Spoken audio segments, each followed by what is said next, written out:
श्री स्वामी समर्थ. नमस्कार मंडळी, स्वागत आहे तुमचं आपल्या या मराठी यूट्यूब चॅनलमध्ये. आज 14 जानेवारी 2026 या वर्षातील पहिला सण आहे मकर संक्रांत. तर सर्वांना मकर संक्रांतीच्या खूप खूप शुभेच्छा. तिळगुळ घ्या व गोड गोड बोला. तर पहा, यंदा या संक्रांतीला दुर्मिळ योग जो आहे तर तो जुळून आलेला आहे. 15 वर्षांनी जुळून आलेला आहे. म्हणजेच यंदा संक्रांतीला एकादशी आहे, म्हणूनच संक्रांतीला अत्यंत शुभ योग जुळून येणार आहे. तर ज्योतिषशास्त्रामध्ये असं म्हटलं गेलेलं आहे की जेव्हा सूर्य एका राशीतून दुसऱ्या राशीमध्ये प्रवेश करत असतो, भ्रमण करत असतो, तर या संक्रमणाला मकर संक्रांत आपण म्हणत असतो. तर मकर संक्रांतीपासून नवीन कामाची सुरुवात, लग्न, पूजा, वास्तुशांती, बोरस्नान, नवीन जागा घेणे या विधी सुरू होतात व हा उपास देवाचा असून तो मनपूर्वक करायला हवा. म्हणून या दिवशी देवतांचा दिवस हे सुरू होतात. या दिवसापासून नवीन वर्षाची सुरुवात होते. मकर संक्रांतीचा दिवस आपल्या सौभाग्य अखंड राहण्यासाठी या दिवशी सुगड पूजन केले जाते. वौसा हा पूजला जातो. सकाळी स्नान व दान तर्पण हे केले जाते. या दिवशी लक्ष्मीची आणि श्री सत्यनारायण देवाची कृपा प्राप्त व्हावी. त्या कृपेने आपल्या घरात लक्ष्मी ही अखंड वास करावी, घरात सुख शांती समृद्धी नांदावी. म्हणूनच या संक्रांतीला खण हे पूजले जातात. काही ठिकाणी सुगड पूजन आपण याला म्हणत असतो. तर या दिवशी हळदी कुंकू वाण देण्याची प्रथा आहे. तर या दिवशी धनलक्ष्मीचा आशीर्वाद प्राप्त होतो. मकर संक्रांतीला घरामध्ये सुगड पूजन हे करायचं आहे व या दिवशी हिरव्या रंगाच्या बांगड्या घालायच्या आहेत व त्याचबरोबर काही उपाय हे केले जातात. तर पहा, प्रत्येक वेळेमध्ये दुर्मिळ योग येतो तेव्हा असा ठराविक काळ असतो. या ठराविक काळामध्ये आपल्याला राहू काळ जो आहे तर त्या वेळेमध्ये चुकूनही पूजा करायची नाही, जी राहू काळाची म्हटली गेलेली आहे. या संक्रांतीला राहू काळ राहणार आहे आणि आज या 2 तासाच्या राहू काळात चुकूनही संक्रांतीची हळदी कुंकू व पूजा करायची नाही व जो आपण वौसा पूजन करत असतो ते सुद्धा करायचं नाही. कोणत्या वेळी ही पूजा करायची आहे, हळदी कुंकू कोणत्या शुभ वेळी केली जाते, दान कोणत्या वेळी करावे, अशी संपूर्ण माहिती या व्हिडिओमध्ये शेअर करणार आहे. त्यामुळे व्हिडिओ हा शेवटपर्यंत नक्की पहा. चॅनलवर नवीन असाल तर नक्की सबस्क्राईब करा. तसंच हाईप बटनला नक्की प्रेस करा. तर पहा, मकर संक्रांत ही खूप शुभ मानली जाते. हा दिवस आपल्या हिंदू धर्मामध्ये पवित्र म्हटला जातो. हा दिवस सूर्यदेवाला आणि शनिदेवाला समर्पित आहे. म्हणूनच यंदा एकादशीच्या दिवशी षडतीला एकादशी आहे. श्रीहरी विष्णूची पूजा केली जाते, म्हणून हा दिवस यांना समर्पित आहे. या संक्रांतीला आपण सुगड पूजन करत असतो. घरात सुख संपत्ती आरोग्य चांगलं राहण्यासाठी या दिवशी देवाला प्रार्थना केली जाते. मातीची सुगड हे पंचतत्वांनी बनलेले आहे, म्हणून यामध्ये सात्विकता भरपूर असते. मकर संक्रांतीच्या दिवशी सुवासिनी महिला आपल्या कुटुंबाच्या कल्याणासाठी व सौभाग्याची प्राप्ती होण्यासाठी हे सुगड पूजन करत असतात.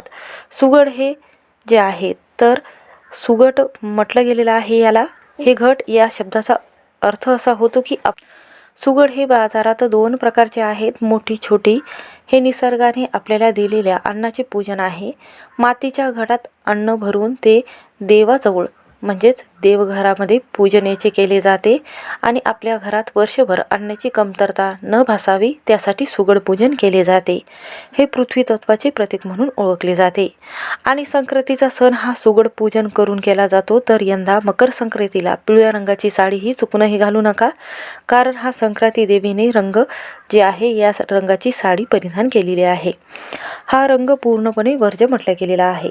हा नियम घरातील महिलापासून तर लहान मुले असेल, पती असेल तर यांनी पिवळ्या रंगाचे वस्त्र चुकूनही परिधान करू नका. हा नियम सर्वांनी पाळायचा आहे.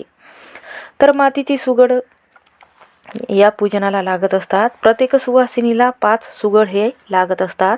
तर सुगडाला पांढरा रंगाचा धागा जो आहे तर तो बांधला जातो. हळदी कुंकाचे बोटे हे लावले जातात. तुमच्या पद्धतीने जशी तुम्ही पूजा करता तशी पूजा तुम्ही नक्की करावी.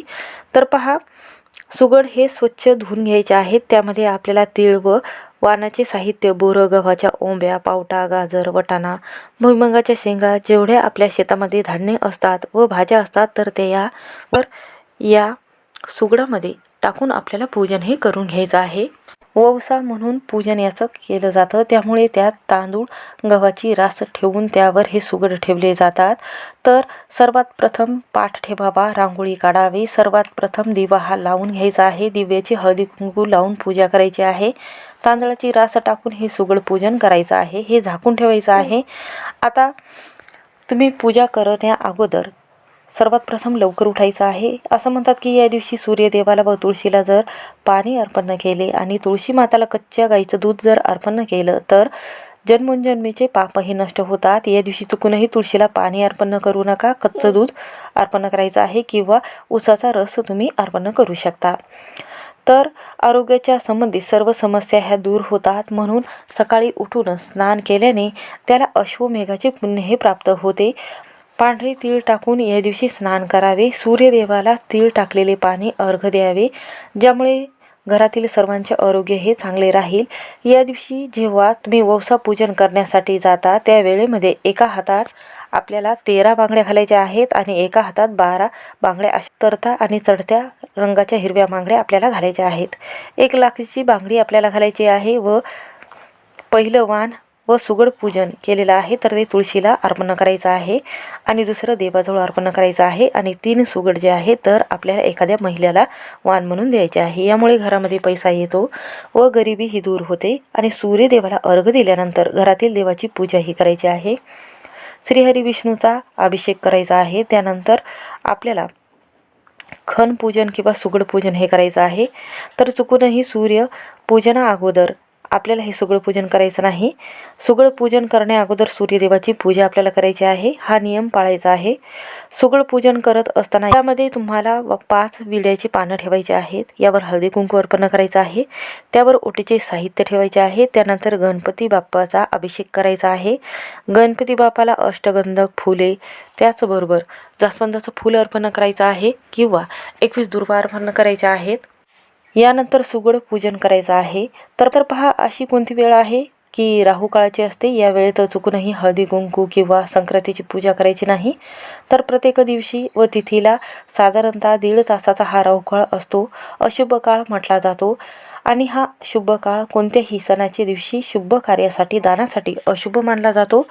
तर या दिवशी आपण कोणतेही शुभ काम करत नाही या राहू काळामध्ये। जर आपण या राहू काळामध्ये जर पूजन केले तर अडथळे विघ्न हे येतात। म्हणूनच 14 जानेवारीला वार बुधवार असणार आहे, या दिवशी राहू काळ राहणार आहे, साधारणतः 12:49 राहणार आहे, म्हणजेच 1 वाजेपर्यंत राहणार आहे। या वेळेमध्ये आपल्याला संक्रांतीचं पूजन करायचं नाही किंवा खण किंवा हळदी कुंकू पूजन करायचं नाही, वाण द्यायचं नाही। तर संक्रांतीच्या दिवशी शुभ मुहूर्त कधी राहणार आहे तर बघा, सकाळी सूर्योदयापासून दुपारी 12 वाजेपर्यंत शुभ मुहूर्त आहे। या वेळेमध्ये तुम्ही पूजा ही करू शकता, दान असेल किंवा खण पूजन असेल किंवा सुगड पूजन तुम्ही करू शकता। तसंच दान करायचा शुभ मुहूर्त 3:12 तर संध्याकाळी 6 वाजेपर्यंत आहे, म्हणून तुम्ही 12 ते 6 वाजेपर्यंत संध्याकाळपर्यंत जे दान आहे तर ते करू शकता। तर हा झाला दानासाठी शुभ मुहूर्त। तर या दिवशी दानाला खूप महत्त्व दिले जाते, कारण दान हे श्रेष्ठ दान म्हटले गेलेले आहे। तर दुसरा शुभ मुहूर्त जो आहे संक्रांतीचं पूजन वौसा देवाला अर्पण करण्याचा, तर दुपारी 3:12 तर 6 वाजेपर्यंत तुम्ही जे वाण आहे तर ते देऊ शकताय। तर या दिवशी हळदी कुंकू करण्यासाठी जो शुभ मुहूर्त आहे तर दुपारी 3:12 तर 6 वाजेपर्यंत आहे। त्याचबरोबर षडतीला एकादशीला तांदूळ दान करू शकता, पण खिचडी ही चुकूनही बनवू नका, हा नैवेद्य देवाला दाखवू नका, कारण तुम्ही हे नैवेद्य जर ग्रहण करत असाल तर तुमचा एकादशीचा उपवास हा सोडू शकतो, उपादशीचा हा उपवास सुटू शकतो। म्हणून चुकूनही खिचडी खाऊ नका। या दिवशी आपल्याला उपवासाचे पदार्थ ग्रहण करायचे आहे, खिचडी, ज्यूस, फळे किंवा उपवासाचे पदार्थ खायचे आहेत। त्याचबरोबर या दिवशी तुम्ही खिचडी घरामध्ये चुकूनही मुलाला खायला देऊ नका, पांढरे तांदूळाची भाजी आहे तर ते बनवू नका, म्हणून घरामध्ये खिचडी तुम्ही चुकूनही बनवू नका। हा नियम सर्वांनी पाळायचा आहे, ज्यामुळे या संक्रांतीचं पुण्यफळ लाभेल, घरामध्ये सुख संपत्ती राहील। त्यामुळे व्हिडिओ हा शेवटपर्यंत नक्की पहा। चॅनलवर नवीन असाल तर नक्की सबस्क्राईब करा, शेअर करा आणि संपूर्ण व्हिडिओ नक्की पहा. श्री स्वामी समर्थ. व्हिडिओ आवडला असेल तर स्किप न करता शेवटपर्यंत नक्की पहा.